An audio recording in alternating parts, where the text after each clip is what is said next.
Okay, so this video lesson is going to feature Porphyria's Lover by Robert Browning, one of the longer poems on the AQA Love and Relationships Anthology.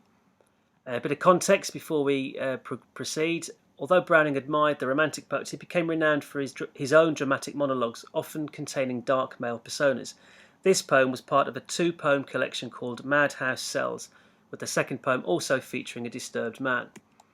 What was the poem about? Well, it's a dramatic monologue dealing with the fatal meeting of two young lovers. The male speaker waits for his lover to arrive before deciding to preserve the moment forever by killing her, as you do. He then sits with her dead body through the night, rather disturbingly. We get the impression that Porphyria has a higher social status than her lovers, and I'll point to that when I'm doing the analysis of the actual poem. The title, well, Porphyria is a disease that can result in madness. The speaker is clearly mentally unstable, but ironically this name is given to his lover. Use of lover implies an illicit affair, hinting at Porphyria's guilt. And themes include secret love, longing, pain, death, control, and unconventional love. I think you could add into that as well. A few observations on form, structure, and language first. These are the three key areas that the examiner is going to be looking for you to explore. And also method and meaning. My usual mention of this. You have to identify poetic devices, that's the method, but to secure the highest grades, you have to explore the meaning. Okay, so what effect do these poetic devices have? And I'll show you what I mean here. So the form. The poem is a dramatic monologue with an asymmetrical A-B-A-B-B rhyme scheme. Coupled with the use of enjambment, so there's my two methods, it could reflect the unstable nature of the speaker. There's my meaning, simple. The regular rhythm, there's my method, could reflect his sense of calm throughout. There's my meaning. This juxtaposes the horror of the events of the poem. So I'm not going to keep doing method and meaning, but you get the idea. Structure. In the first half of the poem, we see Porphyria as the active persona, whilst the speaker remains very passive. Then he becomes active in killing her, reversing the original roles. Okay, some observations on language and imagery. Pathetic fallacy through natural imagery is used to set the tone, with the rain and the sullen wind full of spite, foreshadowing later events. The speaker combines love and violence with a heart fit to break, a burning kiss to when he strangled her. Anastrophe, and I'll explain what that is as we go through the poem, is used to slowly reveal the full shock of the murder. From the poem's title to the speaker's wish for his lover to belong to him forever, the poem is filled with language of possession. Okay, so there are, I think, 4 screens. It's quite a long poem, so off we go. The rain set early in tonight. The sullen wind was soon awake. It tore the elm tops down for spite and did its worst to vex the lake. I listened with heart fit to break. When glided in Porphyria, straight she shut the cold out and the storm, and kneeled and made the cheerless grate blaze up, and all the cottage warm.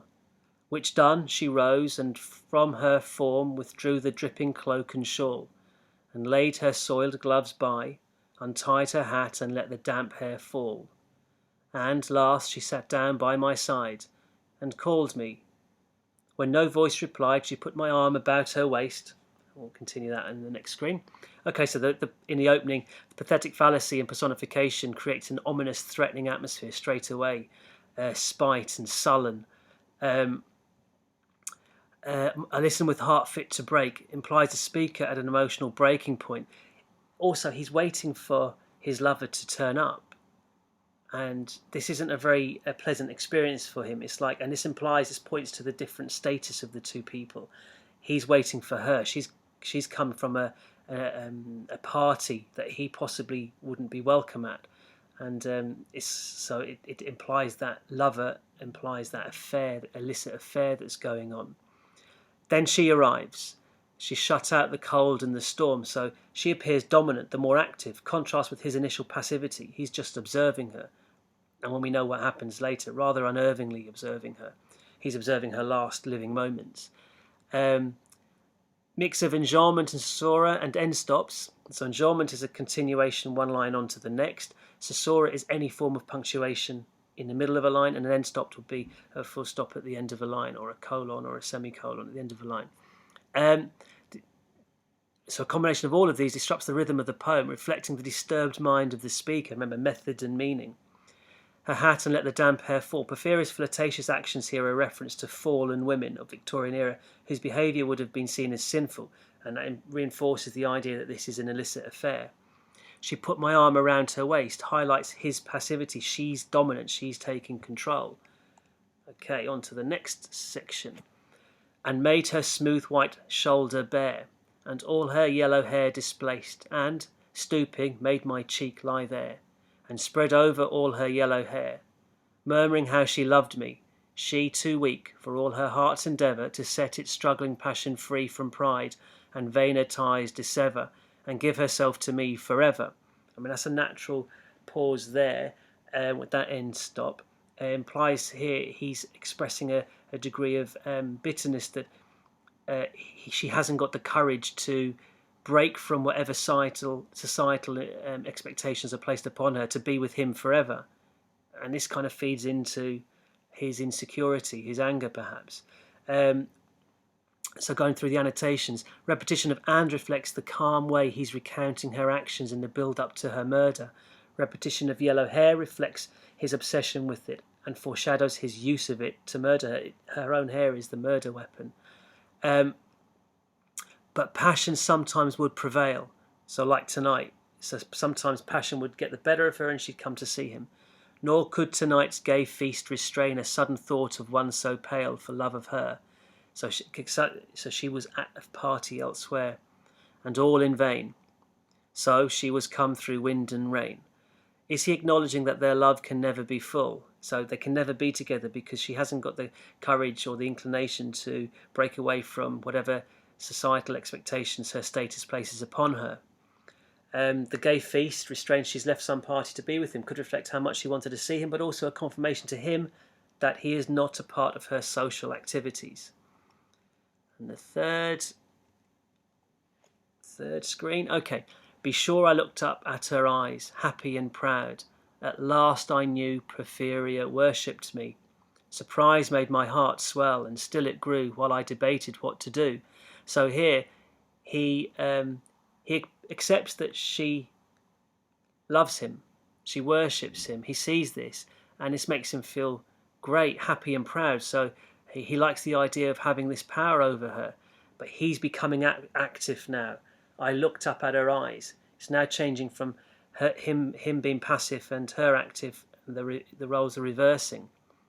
That moment she was mine, fair, perfectly pure and good. So repetition and listening reinforces his possessive nature and perhaps his madness. He believes that their love will never be more than it is now, never be greater than it is now, and he wants to capture this moment forever in some way. I found a thing to do. So he's thought of. He now knows what he's going to do. So no change in the rhythm or rhyme scheme adds to the shock of the unexpected murder. We still have no idea what he's planning to do. I found a thing to do, and all her hair in one long yellow string I wound 3 times. Now this is the anastrophe, where the long sentence through enjambment, the long sentence builds up to this end point, which is the real shock, the climax. The big revelation. So, and all her hair in one long yellow string I wound 3 times her little throat around and strangled her. Adds to the shock. Now his delusion kicks in. No pain felt she. I am quite sure she felt no pain. So this accentuates his delusion. He's just strangled her, yet believes she felt no pain. As a shut bud that holds a bee, I warily opened her lids. Again laughed the blue eyes without a stain. He believes he's not committed a sin without a stain. He believes that her facial expressions are confirmation that he's done the right thing, as we'll see here. I think that's that. Right, so the last screen. And I untightened next the tress about her neck. Her cheek once more blushed bright beneath my burning kiss. Right, so she's dead. He's kissed her again, passionately. And he sees her flushed cheeks as evidence that she is excited or pleased with what he's done. He's just strangled her, so naturally her cheeks will be flushed from the struggle. Plosive sounds appear vivid and exciting. His love is passionate, but also destructive. I propped her head up as before, only this time my shoulder bore her head. So this is a reversal of line 19. The speaker in control. Now he's active, she's passive. Well, she's dead. Her head, which droops upon it, still. Now this is the most disturbing part. He reveals that she's been dead all the time. He's been recounting this story. They've spent the night in that position, her lying dead beside him. The smiling rosy little head, so glad it has its utmost will, that all it scorned at once is fled, and I its love am gained instead. The pronoun it instead of she reflects how she's just an object to him now, and her life lost. Porphyria's love, she guessed not how her darling one wish would be heard, and thus we sit together now. Most disturbing of all is the reader now realises that she's been dead all along, and all night long we have not stirred, and yet God has not said a word. Is this justification for his actions? He's not been caught, or simply that he believes he has committed no sin? Okay, so an interesting poem, slightly disturbing. Obviously one of my favourites on the anthology, if not my favourite on the anthology. Suitably dark. Hopefully, you've got plenty there to work with in terms of preparing for an exam and getting the top grades in the exam.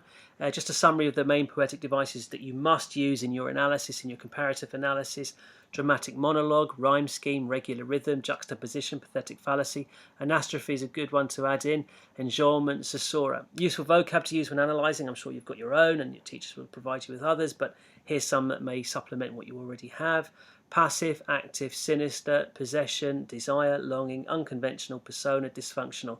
And importantly then, what to compare it to on the anthology: Farmer's Bride and possessive, destructive, unconventional love. Sonnet 29 about longing and desire. Remember, you're comparing poems based on a conceptualised response, not like two sonnets together or two dramatic monologues together. Look at the ideas behind the poem and see which ones you can compare in that way. Right, okay, hopefully you found that useful, and see you on all the other videos. Bye now.